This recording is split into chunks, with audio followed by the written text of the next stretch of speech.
While talking about Michigan's future quarterback earlier, let's spend just a minute and talk about one from the past. JJ McCarthy led the Wolverines to a 15-0 record and a Big Ten title and a national title in his final year in Ann Arbor. Along the way, you may remember Coach Jim Harbaugh, the former Michigan and former NFL quarterback in his own right, heaped a lot of praise on JJ McCarthy. He said he was a generational quarterback and he was the best quarterback to ever play at Michigan. Jim Harbaugh played at Michigan. Tom Brady played at Michigan. You get the hype, hyperbole or hype. He said it. So, many, he always would praise him. I was just talking about him being the perfect quarterback all last season. And McCarthy was good. Don't get me wrong. He's a national champion. He's a Big Ten champion. He's a good quarterback. But we didn't really get to see if he was a generational quarterback or best quarterback to play when you really, really think about it. We never got to see how good JJ McCarthy was because they didn't need him to be all out good. Michigan's running game and defense was so dominant. All McCarthy had to do was just take care of the ball. Don't turn it over. Complete about 12 to 16 passes a game for about 150 yards or so. That was the winning formula at Michigan. Maybe once in a while he had to thread the needle and complete that tough third down pass, move the chains a little bit, but that was it. That was it. They always had huge leads in the fourth quarters, so they just ran the ball. It was a simple game plan. Need to remind you, against Penn State, they ran the ball 32 straight times. Never even threw the ball in the second half. It was simple. So simple that some wondered if McCarthy really was good or if he wasn't. He never once was asked to throw the ball 35 yards for 400 or 35 times for 400 yards and win a game that way. Didn't have to do it. Evidently, the Minnesota Vikings thought he was pretty good. So they drafted him in the first round, but unfortunately, he injured his meniscus in the preseason, and we never got to see him play. The veteran backup that they signed is an insurance policy behind a rookie, Sam Darnold. He had a career year. And now the Vikings' future quarterback's a little muddy because we don't know really which direction they're going to go. As for Harbaugh, now the head coach of the Chargers, of course, in the NFL, he's still singing the praises of McCarthy. The combine and the media accessibility and the coaches and the GM, everybody's talking. Football's back, right? So a microphone gets put in front of Harbaugh, and he starts talking about McCarthy again and talks about how his energy and his tone at quarterback is just like Justin Herbert, his quarterback there in Los Angeles. And he said that JJ and Justin are both perfectionists, and they're both all about team. And in the end, he says, look, Vikings fans, you got yourself a good one. You're in good hands. He assures them that JJ McCarthy is putting in the work and the rehab with this injury and, of course, attacking each day with enthusiasm unknown to mankind, as Jim Harbaugh always says. So that's what's going on behind the scenes. Harbaugh's still praising JJ McCarthy. If those two teams ever meet, that'll be tough for both of them because I know the mutual respect and love they have with each other is it's going to be tough to play against each other. So in recent days, we've given updates on stadiums around the Big Ten, including Penn State's massive $700 million construction and renovation over there at Beaver Stadium. And, for example, they just tore down the West Side press box. There's going to be construction going on there for the next 2 seasons. So with all that construction, is seating going to be diminished? I mean, after all, Penn State has one of the greatest home field advantages in all of college football. So there's no doubt there's going to be a mess and some inconvenience and temporary seating. But athletic director Pat Kraft answered some of these questions. He says he expects Beaver Stadium to be really close to its capacity of 106,572 fans for the start of the fall football season. Whether temporary seating or what's still left, they're going to get there. Now, he said that the spring blue-white game, that one's going to be a different story. He said, if you're going, be prepared for the unknown. To this date, he can't tell you exactly what the situation will be. They're working on it. It's a work in progress. He was honest. He said things might be a little interesting around the spring game. So keep that in mind if you're a Penn State fan. Penn State fans should just be happy that they're having a spring game because many schools are canceling for numerous reasons, from injuries to other teams poaching and tampering in the transfer portal. So speaking of teams that have canceled spring games and canceling other games for that matter, Nebraska, let's talk about them because they're doing some work on their stadium as well.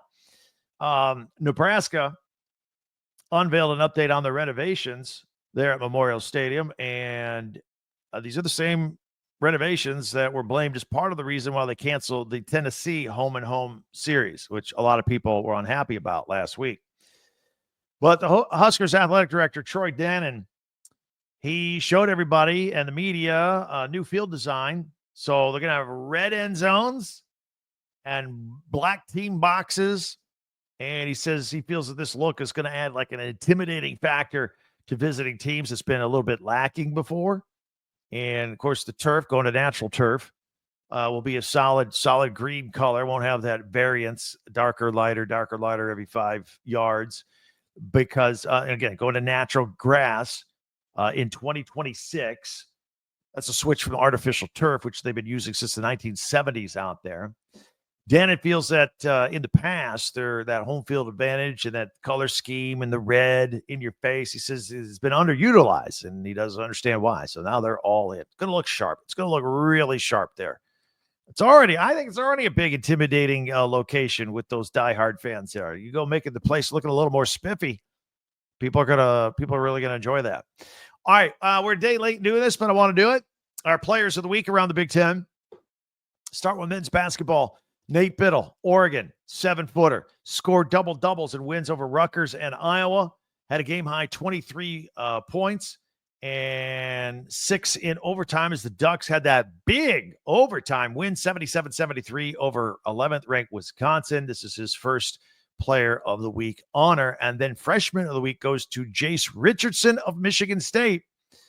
Spartans got a couple of top 20 wins. By the way, did you see them last night? I'll talk about that in a minute. I had a pair of top 20 wins with Michigan State. Recorded a team high 21 points in their 75-62 win over number 12 Michigan. That was big. First place was on the line. It's his first Freshman of the Week award. Over to the women. We got co-players of the week. Juju Watkins, of course, USC. Got a couple of wins for USC in the last week.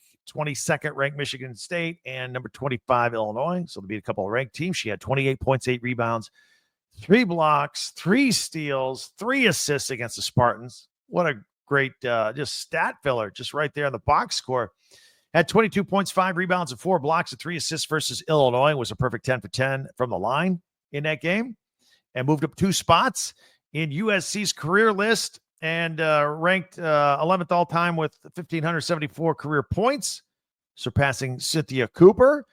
So it's her 6th Big Ten Player of the Week award in her career. She was the last one. She just did it last week also. It's on a roll. Co-Player of the Week, Lauren Betts, UCLA. So USC, UCLA, well represented. She scored 22 points and 7 rebounds, 6 blocks, and 3 assists versus number 25 Illinois. Broke UCLA's single-season blocks record with her 6th rejection and surpassed Monique Billings for the all-time spot. Recorded a double-double with 22 points and 12 rebounds while shooting 75% from the field at Iowa, and is her 3rd Big Ten Player of the Week award. Got some honorable mentions as well. Alex Markowski from Nebraska, career-high 35 points to go along with the season-best 15 rebounds in Nebraska's comeback victory over Oregon. Ellie Ladine from Washington, 28 points, averaging 28 points in 2 wins for her. And Grace Kracholski from Minnesota, leading Minnesota past Purdue with a career-high 27 points and 8 of 9 from the free throw stripe in that game. And then the freshman of the week, Jelani Cambridge from Ohio State. Had her best game, 29 points, 4 assists with 3 rebounds versus Iowa, 18 points and 4 steals against Indiana and 4 rebounds, and 20 points, 5 assists and 4 steals and 3 rebounds against Purdue. It is her 3rd Big Ten Freshman of the Week award. Congratulations there. We've got some hoops here tonight, Thursday night. Rutgers is at number 15, Michigan State. That is at 9 p.m. Eastern on Peacock. By the way, I alluded to this a second ago. If you haven't seen it, go back and look it up. Trey Holloman of Michigan State. The 3-point heave. It was a tie game there at Maryland.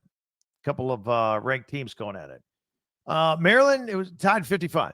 Maryland shoots a three. Ill-advised, a little rushed, too much time on the clock. Missed it. Michigan State gets the rebound. Trey Holloman puts up a heave from well beyond half court for a three-pointer. Boom! Right at the buzzer. March Madness is happening already. Michigan State storms the court. It was on the road. Big win. Beautiful shot. Bad night for Maryland. Tom Izzo and Michigan State winning that game 58-55 was incredible. Women's basketball tonight. Purdue is at Penn State. That is at 6 o'clock Eastern on Big Ten Network. And number 19, Maryland at Indiana, 7 o'clock Eastern on Peacock. So a women's, men's doubleheader on Peacock. Maryland at Indiana for the women's, followed by Rutgers at Michigan for the men on Peacock tonight. All right, your comments welcome on all this. Love to hear from you here. Hit us up with the comments on YouTube. Coming up, we got our Big Ten Classics and live action coming up for this weekend. And that'll all be in 1 minute right here on Locked On Big Ten. Let me tell you about Fabric. Fabric, life moves fast. A lot of stuff going on, especially if you have a family. One day you're watching your kids take their first steps. Then before you know it, they're off to college. That's why securing their future is so important. Fabric by Gerber Life makes it simple to get term life insurance that fits your family's needs. With Fabric, you can apply for term life insurance online right from your couch. You can be covered in under 10 minutes. And in many cases, no health exam is required. You get peace of mind doing this. You can get $1 million of coverage, less than $1 a day. So protecting your loved ones doesn't have to break the bank. Free digital wills and access to investment accounts can help you plan for your children's future. Join the thousands of parents who trust Fabric to help protect their families. Apply today in just minutes at meetfabric.com/lockedoncollege. That's meetfabric.com/lockedoncollege. Policies issued by Western Southern Life Assurance Company. Not available in certain states. Prices subject to underwriting and health questions.